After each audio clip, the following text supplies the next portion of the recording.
के सेशन में हम एक बहुत ही बेहतरीन टॉपिक पर चर्चा करने वाले हैं जो आपके हेल्थ से जुड़ा हुआ है, आपके परिवार से जुड़ा हुआ है, जो हमें जानना चाहिए, हमारे जीवन के लिए बहुत जरूरी चीज़ है। जी हाँ, प्रत्येक घर में कोई ना कोई व्यक्ति आपके परिचित हुई, आप स्वयं भी उससे जरूर ही पीड़ित होंगे।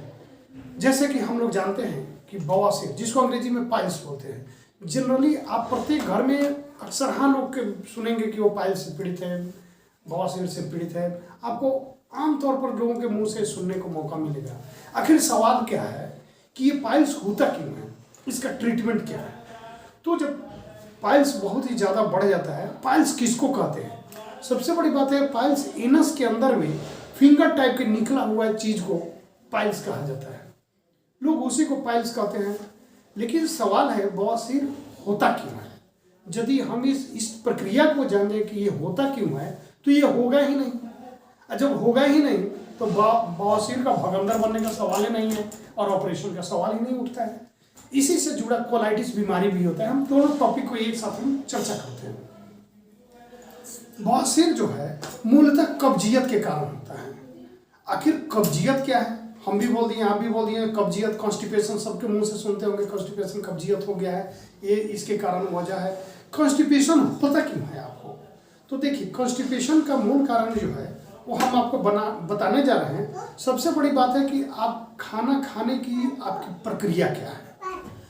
आप जब खाना खाते हैं तो आप शाकाहारी या मांसाहारी भोजन करते हैं। तो जनरली क्या है कि आप यदि मांसाहारी भोजन करते हैं तो उससे कब्ज बनने की संभावना ज़्यादा होती है। जैसे आप अंडा खाते हैं तो आपको निश्चित रूप से कब्ज बनेगा ही बनेगा। मीट खाते हैं, उससे निश्चित रूप से बनेगा। मटन हो, चिकन हो, क्यों बनता है? उससे भी क्यों बनता है? क्योंकि उसको पचाने में ज़्यादा एनर्जी खर्च होता है, ज़्यादा टाइम लगता है। दूसरी बात क्या है, उसके साथ गरम मसाला का इस्तेमाल किया जाता है। काली मिर्च, लौंग, इलायची, ये सब इस्तेमाल होता है। गरम मसाला ही आपके कब्ज बनाने में मुख्य भूमिका अदा करता है। यदि आपको यह देखना हो तो आप आलू की ही सब्जी बनाइए, गरम मसाला डालकर वो भी कब्ज बना देगा। तो पहला कब्ज का वो कारण हो गया। दूसरा क्या है, आपके खाने का तौर तरीका। मूलतः आप भले ही मांसाहारी भोजन करते हो, अंडा भी खाते हो, उससे कोई दिक्कत नहीं है, लेकिन आप खाने का तरीका बदल देंगे, आपको कब्ज आना बिल्कुल बंद हो जाएगा, कब्ज आपको बनेगा ही नहीं। पहला कारण क्या है, जैसे ही आप खाना खाने जाते हैं तो आप बहुत सारे लोगों को देखते होंगे कि आए दिन पानी पीते रहता है। खाना खाएगा, पानी पिएगा, एक निवाला खाया नहीं कि पानी पी लिया। चाहे खाना खाने से पहले बहुत पानी पी लेगा, बीच बीच में पानी पिए, खाना खाने के बाद भी बहुत ढेर सारा पानी पी लेगा। तो देखिए, पहले हम भोजन के पचने की प्रक्रिया जानना चाहते हैं। भोजन जो है शरीर के अंदर, जो पेट के अंदर जाती है, तो भोजन का पचना एक दहन की प्रक्रिया है। दहन मतलब जलना, यह एक मंद दहन है।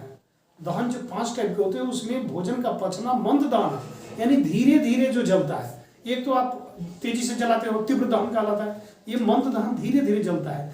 उसके कारण वह भोजन पर एक अग्नि के रूप में वो उसको जलाता है।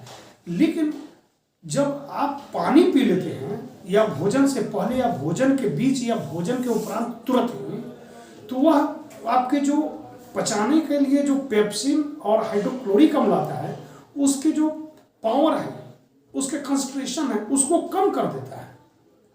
यदि वो हम मान लेते हैं कि 20 ml HCl निकलता है, हाइड्रोक्लोरिक अम्ल निकलता है और पेप्सिन निकलता है, जो भोजन को पचाने के लिए पर्याप्त है, और आप पानी 1 लीटर पी लिए, तो उसका क्या मात्रा रहेगा? कुछ नहीं, उसका पावर 0 हो गया।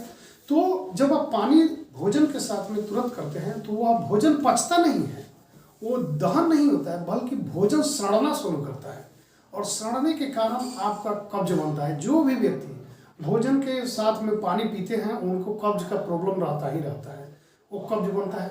कब्ज बनने के कारण गैस्ट्रिक का भी प्रॉब्लम होता है, क्योंकि उससे गैस निकलती है, और उसके कारण भी वो गैस्ट्रिक की बीमारी हो जाती है। और कब्ज के कारण ही जो बड़ी आंत होती है, बड़ी आंत में कोलोन हिस्सा होता है, और उसमें सड़ना शुरू हो जाता है। जब भोजन उसी में अवशिष्ट जब रहना शुरू करेगा, कब्जियत के कारण नहीं निकलेगा, तो एनल के द्वारा नहीं निकलता है, तो उसी में वह सड़ना शुरू करता है, जिसके कारण वह आसपास के जो ये स्किन है और आसपास के जो पार्ट है उसको जला देता है, कोलन को सड़ाना लगता है। सड़ाने का मतलब है कि उसमें सड़न उत्पन्न हो जाता है, तो एक कोलाइटिस बीमारी हो जाती है। इसी को कोलन को सड़ने में जो योगदान करता है, कब्ज इन देता है और उसे कोलाइटिस बीमारी होती है। यानी आप कब्जियत दूर कर ले, आपकी कोलाइटिस बीमारी नहीं होगी, गैस्ट्रिक नहीं होगी और कब्जियत नहीं होगी। अब सवाल है कि ये दूर कैसे करें। हमने तो बता दिया कि दूर करें, आप कैसे दूर करेंगे तो आपको बता दें, एकदम सिंपल चीज़ है। आपको पाइल्स का ऑपरेशन भी नहीं कराना पड़ेगा, आपको कब्ज भी कभी नहीं बनेगा। पहला जो है, आप गर्म पानी और नींबू पानी पीजिए। नींबू 1 गिलास गर्म पानी में 20 से 30 डिग्री से